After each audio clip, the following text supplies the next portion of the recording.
Hey guys, I'm here back with my messy hair and everything, but I'm okay.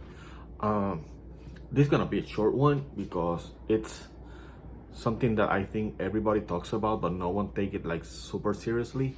And I just want to make sure that my people take it super seriously. And it's about printing when you are an independent comic book creator.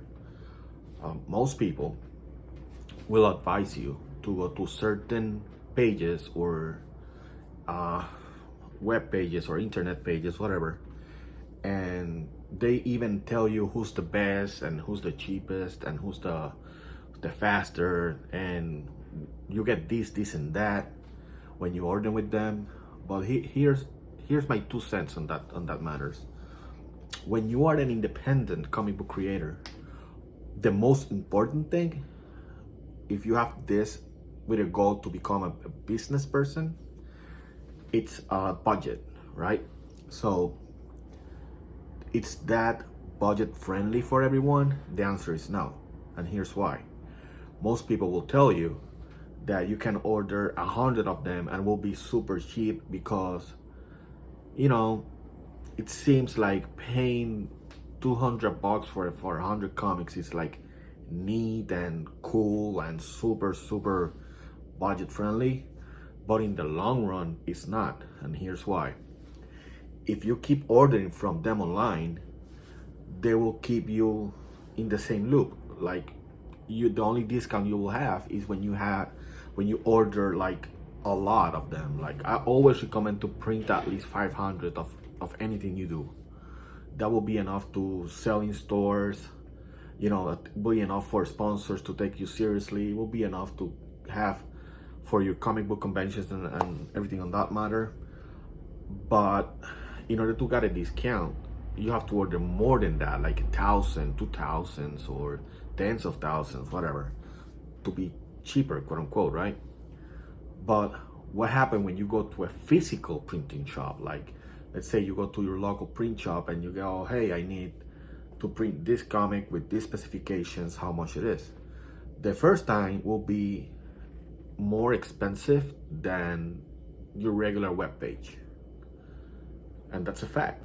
They have to pay the brick and mortar building and everything, right? Rent and all that. So they will bill you for that. But as soon as you get like a freaking relationship with the same business in brick and mortar, they will recognize you as a loyal client, and eventually they will open a door for you when they'll give you certain discounts. I'm not saying half off, but I'm saying that in the long run, that will be cheaper than the web page because you're helping them. And it's a symbiotic relationship where you got your comics and they got their print works and everybody's happy. But the real solution that I offer you guys, it's the one that everybody talks about, but in a meh way, and it's actually doing it yourself. It's not a hard process, it's a time-consuming process. It's not like a very expensive process, but it's one that really needs research. For example, you need to check your paper, you need to check your printer, and you need to check the combination of both. You can have the best paper quality ever. If your printer is not good, the product will not be good. You can have the best printer ever, but if your paper is low quality, the comics will be low quality. So how do we fix this? Super easy. Just go to certain places called print shops, order like a low amount from them, like 10 or 20, not more than that. Doesn't have to be a final product. You just want to test, so you can take even your own portfolio if you want. All you want is someone else to print you the comics in that quality, on their quality, right? After you have been done that, during the process you'll be told what kind of paper they use, so you will have a shortcut for that. And if you don't mind me saying it will be a very expensive shortcut. So what do you actually do? Well, you have to sacrifice a little bit. What I did, the way I learned it, was you get a copy of the goal you want to achieve. Let's say you want to be in the levels of Image Comics, or you want to be in the old school newsstand comic books level. So you acquire one of those items, and you go with that on you, and you compare the paper quality with both. And you can do that in any paper shop, like anyone. And when you're happy with that selection, then you ask the person on the counter, or do your Google research like everybody's doing now, and just ask, what's the better printer resolution ratio for this paper? That means, what kind of printer should I use to get this quality with this paper? And when you get the result, most of the time you will have like a sponsors link, like for example Canon printers, Epson printer, Brother printers, whatever. You have to scroll down. It's not the first 10 options. Those are the ones that pay to be there. You want the real information, so you have to scroll down, and you will find out which one is the best. In my case, and I'm sharing this with you because I love you guys. In my case, the best combination is the Blazer Digital brand, which is, let me rip this off.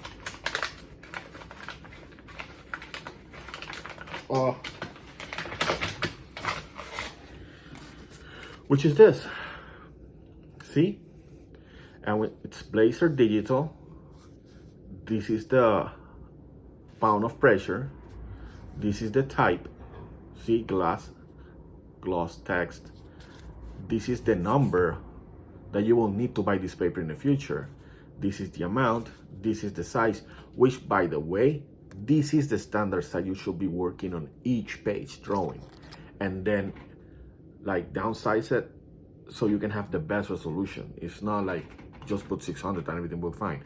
That will be another video. And this is another code. So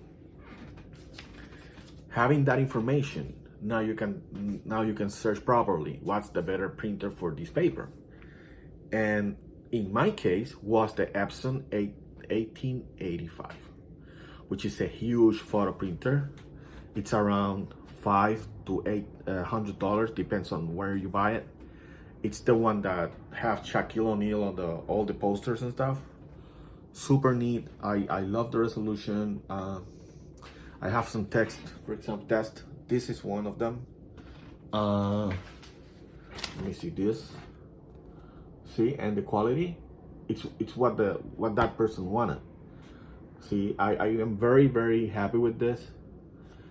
Always can be better. Oh, we always need to leave room to improve. But that combination, to me, it's been blessing. Like, it's a blast. And I know I spent, in my case, $750 on the printer, which is way more than the amount that you're gonna spend on, let's say, any internet printer shop, whatever. But the truth of the matter is that I have my own printer now, so I decide what I'm gonna do, right? And that's done for. And budget related, it's super budget related, because you can have, maybe, in my own experience, maybe 5 to 700 full color 7x11 both sides papers printed. So it's like maybe 15 cents. If you add ink, printer divided by the amount of copies, will be like 10-12 cents a page. A whole sheet, you're gonna need like 4 or 5 of those to make a comic book. So your comic book will be in the neighborhood or of 75 to $1 in that quality, which is super close to old school Image. Like, if you love the old school Image books from, for example, Spawn, Youngblood, Wetworks, if you love that quality of paper, that quality of shine, and that neighborhood, you like that, that's the perfect combination to achieve that, which was what I was looking for. And the paper, it's compared to what you're spending on the print shops digitally, it's way cheaper, trust me. But this is in the long run. You will not see these like super cheap now. You will see these as a investment to create your own comic book studio. And the way I've been doing it and have been working is just creating my lab, everything it's related to comic book printing, and I have achieved great results. So that's my 2 cents on that matter, guys. Thanks for your time. I hope you have a great day. Stay safe.